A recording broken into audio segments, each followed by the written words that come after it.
Bless you.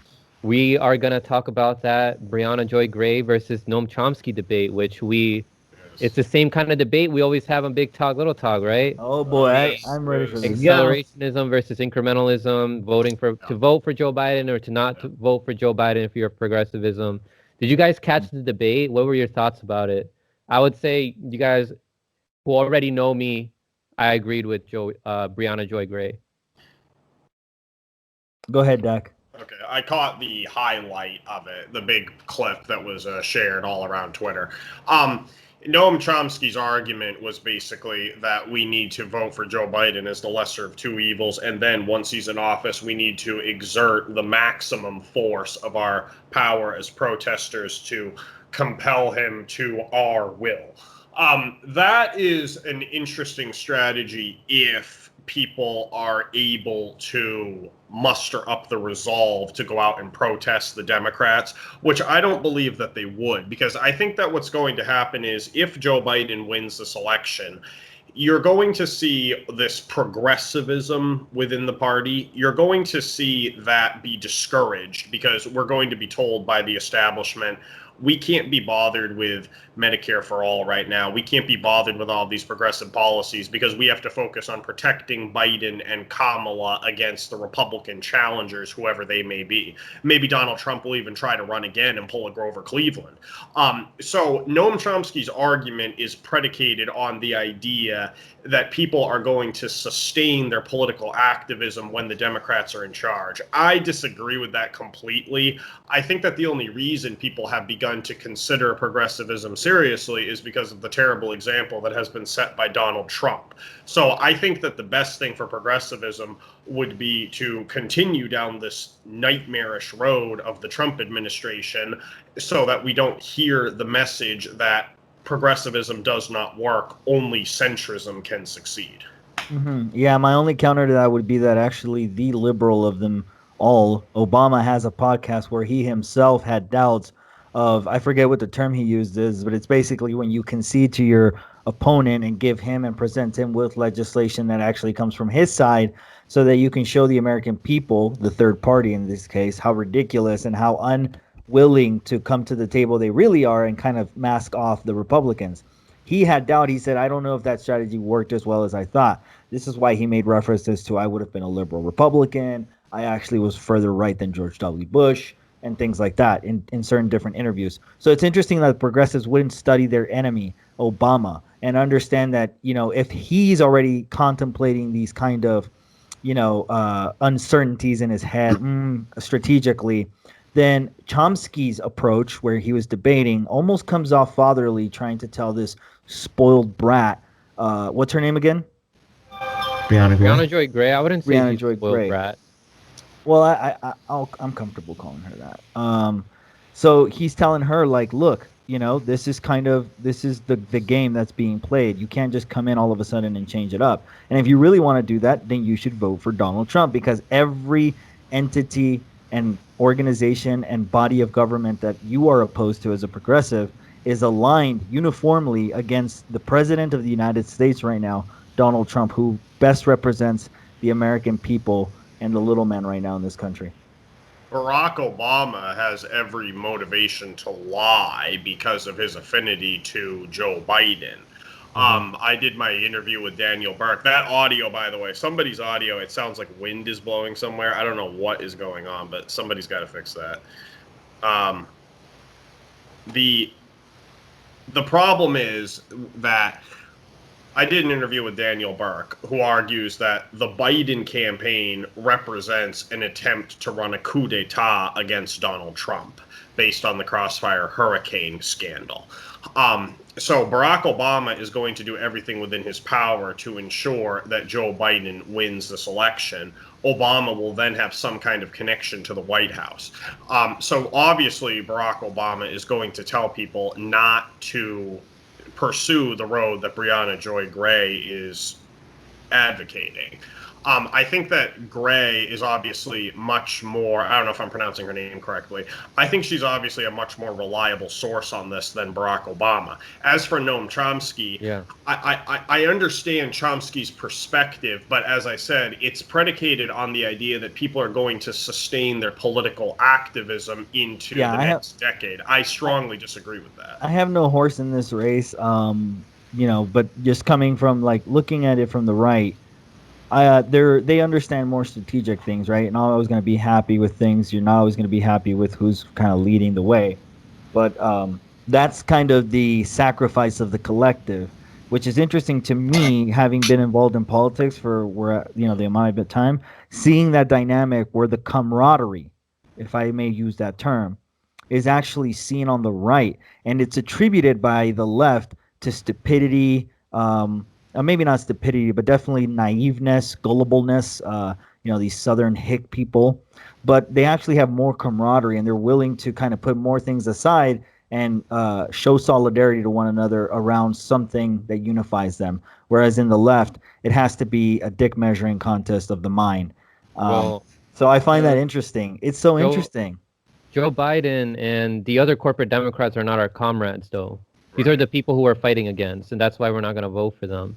And that's what Brianna Joy Gray was trying to say. And she's also been on the ground, and she's also been a part of the progressive movement, and she supported Bernie Sanders before he even got big. Inside the Democratic Party. Let's not forget it was inside the Democratic Party that happened for her. It was inside of the Democratic Party, but it doesn't mean that the Democratic Party is who we always have to support. And it doesn't mean the Democratic Party means liberal. It doesn't mean the Democratic Party means corporatist. It doesn't mean the Democratic Party right now means it does. And the Republican. Okay, exactly. It just right now it does. So if you don't, progressive sometimes. But Franco, if you don't show up, you're invisible. If you're not casting a vote, if you're not there, if you're not in their faces, if you're not calling in, your shit gets forgotten. Right, but our votes get suppressed anyway. But the thing is, go ahead, Franco, then I'll follow. I was just gonna say our votes get suppressed anyway, so there's another fight there. Go ahead, Dak. Well, Israel, what you're saying is you're talking about taking some kind of action in order to make our presence felt.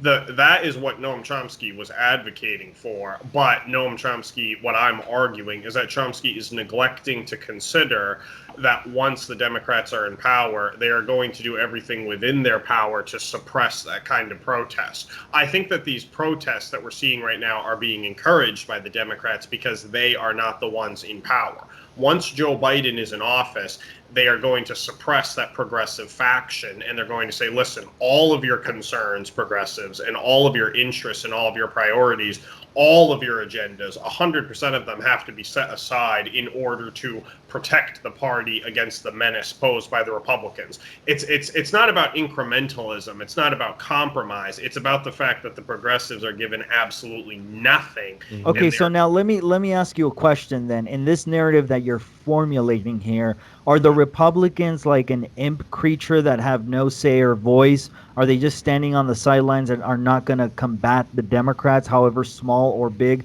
the faction remains after an election where the progressives either hurt them or help them? No, so they're going to fight back, right?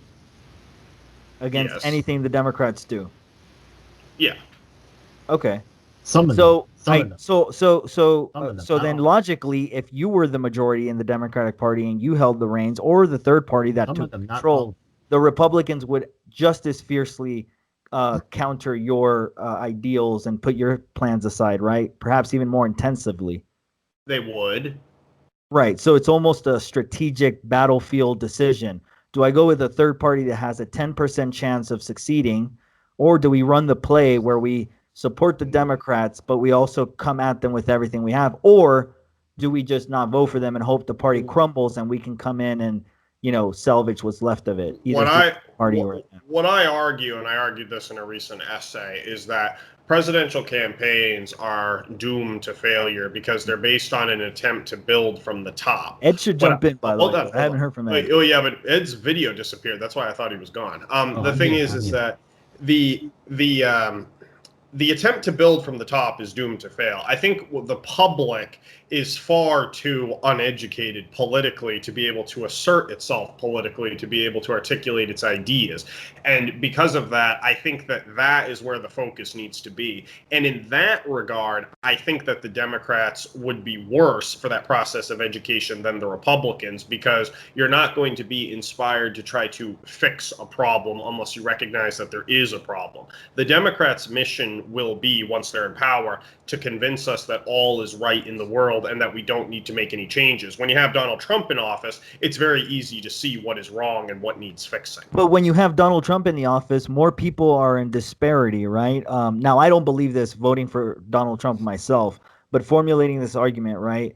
I would say with Donald Trump in office, the perception on the left is that there will be more despair, not only on the streets, but also in people's homes.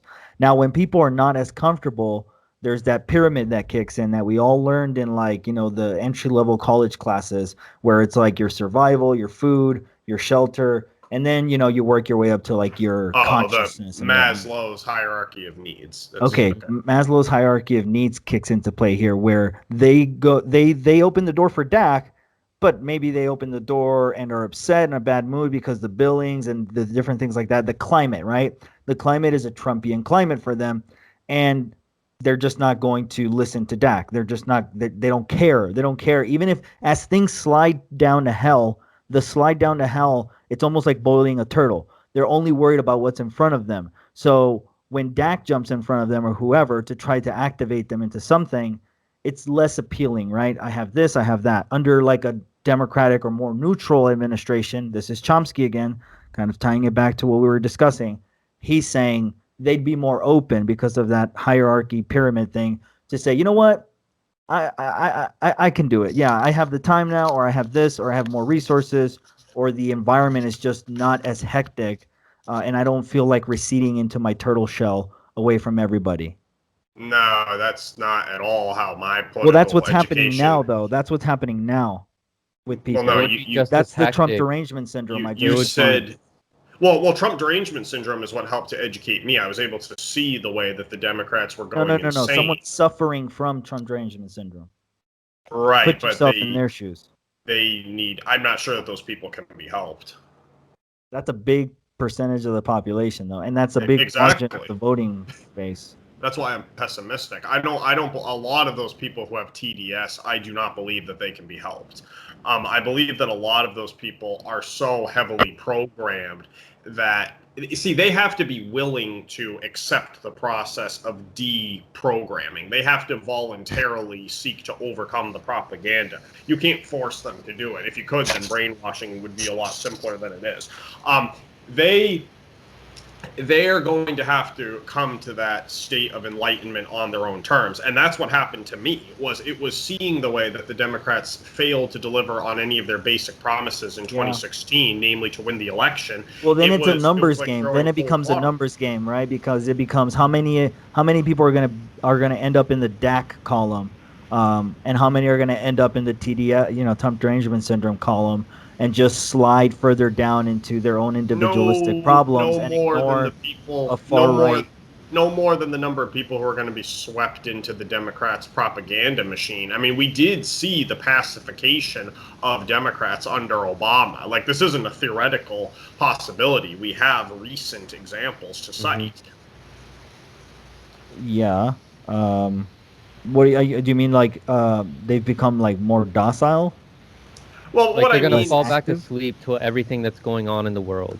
Precisely. Like, it was because in 2016, we were told that we couldn't nominate Bernie because we had to go with what was pragmatic, which was Hillary Clinton. Hillary Clinton failed, and that's when you saw this resurgence or resurgence of progressive sentiment and philosophy. If Joe Biden wins, it sends the message that all of that was illegitimate. It sends the message that only centrism can prevail, and that is a terrible message to send to people. I'm going to let Ed get into this because I've got to kill this bug that just flew into my house. Hang on.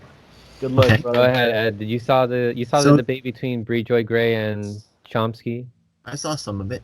So I'll tell you what I think, yeah? The thing is that, honestly, I do feel like I do see a lot of reason on both sides, for real. Okay, but the thing is that I really honestly kind of siding a little bit more towards the Brianna Joy Gray side, maybe even a little bit more, yeah, than a little bit, yeah. And I'll tell you why. The thing is that I've seen a lot of people like Noam Chomsky, and I know he's got a good history, and I know he's got a deep understanding. But the thing is that his understanding is an old understanding, and the problems have changed. He's an armchair activist, and the thing is that honestly, if you don't work the street anymore, you don't get to call the shots. That's just a street thing. That's just for real, number one. So whether or not yet, now he can try to use his influence, right? Yet, but let's take a look at some ways that things have changed.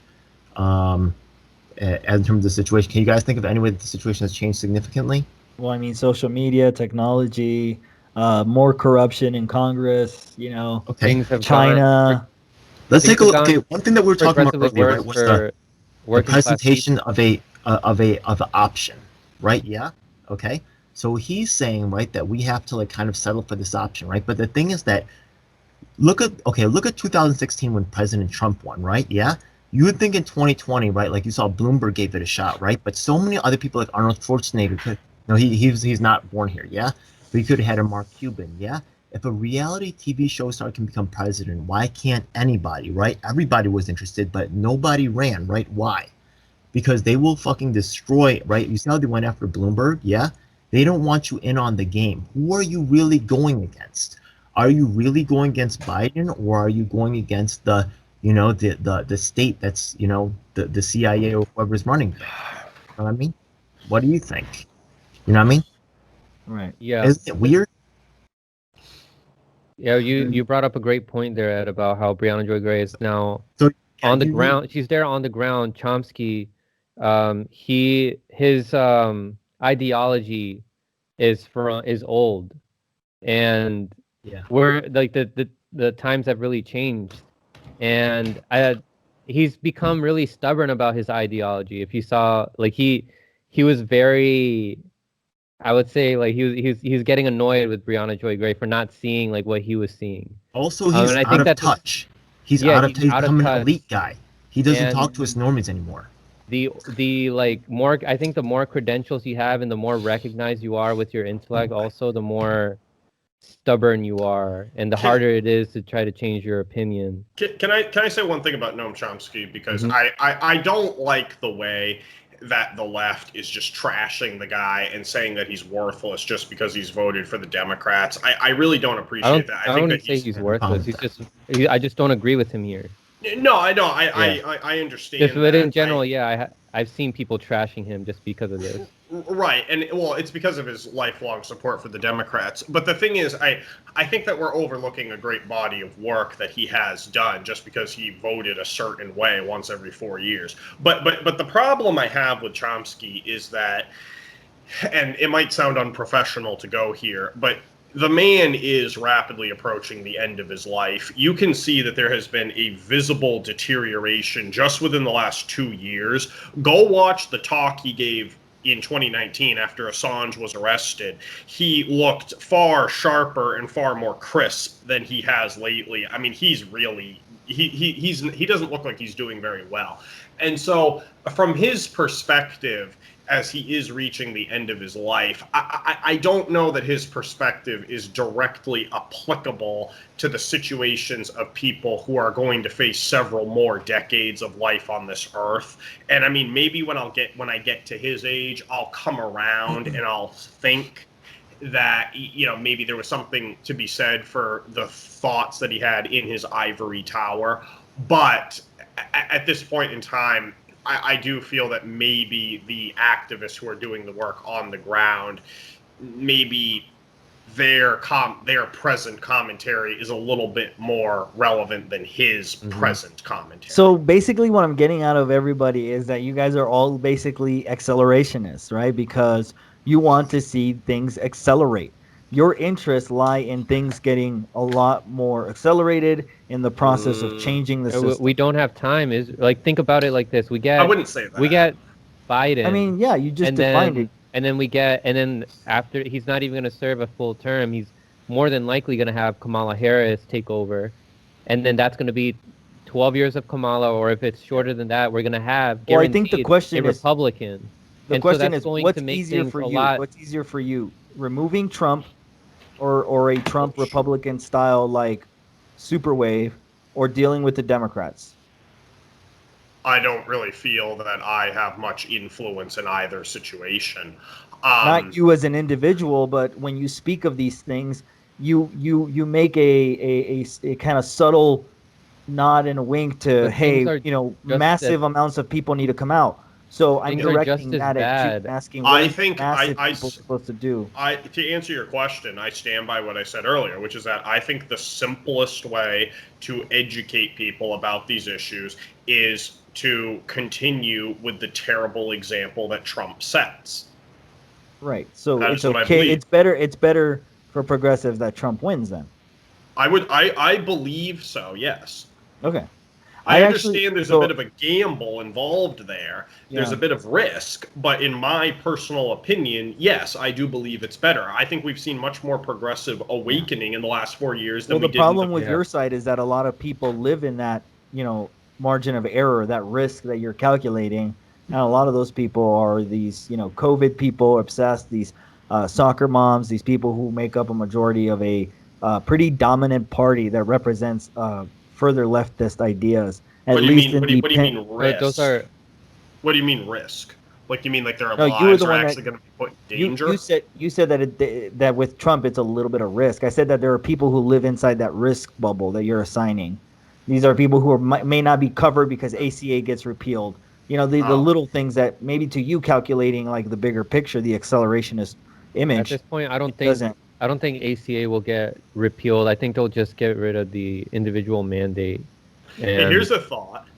Here's a thought about ACA. If it's repealed, what a great opportunity to introduce Medicare for exactly, all. yeah, Yeah, it would it's definitely. already the That's most. It's already really popular in the U.S. Like more than 70% of the country supports it. Because of Trump. But then here's the thing. Now Dak is trusting the government. That's interesting. You're saying that when they get put in a corner, they'll act. But remember when those kids died in that school and everybody was like, okay, this is kids. Like, this is going to happen, right? 87% of school? people are for gun laws. Are you talking right? about Sandy Yes, Hook? when a climactic event happens, we say that ought to get them into shape. That ought to get Congress into shape and whip them up. That's literally what Dak is saying right here. It's He's the- saying, No. yeah, if it gets repealed, maybe pass Medicare for all. Maybe go No. do your jobs. No. Wow, you're That trusting wasn't- them No, a that was- it's lot. the people that are going to apply the pressure. No. Oh, we're That's back to the not. That's people. not. No. That's not what I was saying. What I was saying was I was exposing the Democrats' hypocrisy in all of this, like the uproar that they're fighting over Amy Coney Barrett because she's probably going to overturn the Affordable Care Act. The solution is right there in front of them. Like, Medicare for all is the elephant in the room. I don't believe it's actually going to happen because there's this massive health insurance lobby that they would have to overcome, and they're unwilling to do that. I'm just exposing the kind of the irony of it all. Yeah, that they won't do anything. They won't act in the face of a repeal Right. of the ACA. They won't act. Right. Just So like no, they haven't I don't acted for a trust- stimulus so check no- or anything. Right. So I don't trust the government. I don't know where you got that impression. Well, I guess There's I just took a false sense of security when there's a Democrat. Like they think that because they're not passing these progressive policies, and it's because like, oh, it's just not possible. And And- let me and- No. Go ahead, Dak. let me just point this out, which is that if Joe Biden wins, I don't imagine he will serve a second term. So Kamala would run in 2024. That means in 2024, there wouldn't be any real primary process. So you wouldn't have an opportunity for a serious progressive challenger to emerge, because obviously the party apparatus would go to support Kamala. If Kamala wins that election, then she would run for re-election in 2028. And again, no challengers would be permitted by the party apparatus. You're talking about potentially 12 uninterrupted years of the Democrats controlling the entire narrative. Theoretically 16 if Biden were to run for re-election. I mean, it is Right. a long What would be time. the alternative to that, though, Dak? The alternative will be Republicans, right? The alternative would be With free another- marketeers, libertarians, Well, the alternative would be 4 more years of Trump, and then within the and Democratic then the Party- revolution. No, not the revolution, because democratic revolution is a contradiction in terms.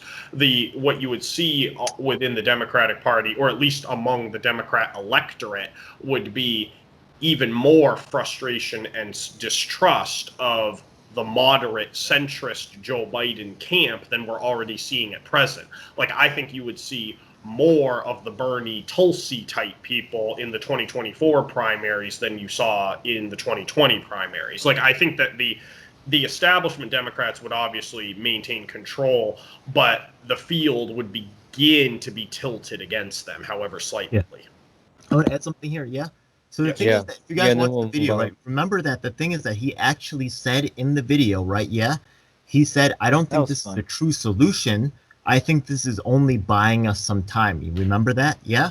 Yeah. But the thing is that when people hear the word vote for Biden, they get all excited. They're like, oh, Chomsky said vote for Biden. Yeah. But look, in the end, right, he admits it's not a true answer. Yeah. So we have to move beyond and ask ourselves, right, we have to do what is going to start winning. We have to do the actions that will get us to start winning. And the thing is that, right, we have to take a look at what I'm not sure that Chomsky realizes is how Tulsi's campaign was terminated. Look at Tulsi. She was set to inherit Bernie Sanders' movement. Can you imagine all of our revolution, that huge stadium filling motion following Tulsi into the sunset for years to come? They had to destroy her. They had to sell AOC that we're going to make you the next in line. We're going to get rid of Tulsi. AOC said yes. You know what I mean? And take a look. They're playing the long game. You know what I mean? So they have it all set up. So Chomsky, what do you see that? And also, right, what is your plan for? They will always destroy anybody who lines up to be successful. So we have to do it. What's your answer to that, Chomsky? I never heard him answer that question. Yeah. And are we really buying off time if things are going to keep getting progressively worse? Like, they got worse under Obama, then after Bush, things got worse under Obama. It's just that on social issues, things got better. But we got into more wars, people got poorer, the environment got worse, we became the #1 exporter of oil. So I think things are going to progressively get worse under Biden, just like they would get worse under Trump. It's just that people have this idea that under Trump, things are going to get worse, are going to be worse or slightly worse than Biden.